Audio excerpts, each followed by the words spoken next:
Ahoj Martine. Takže ahoj, vítám vás v mé škole surfování.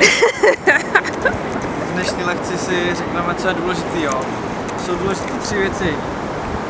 První věc je pořádná růžová fošna. Druhá věc je nějaká ta vlna.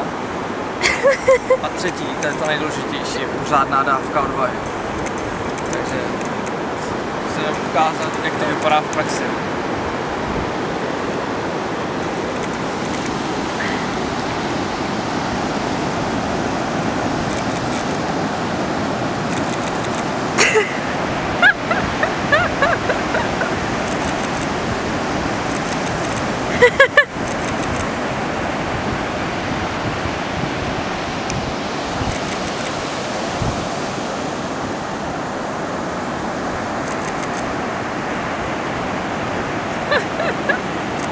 Sledujte, jak ho to smete.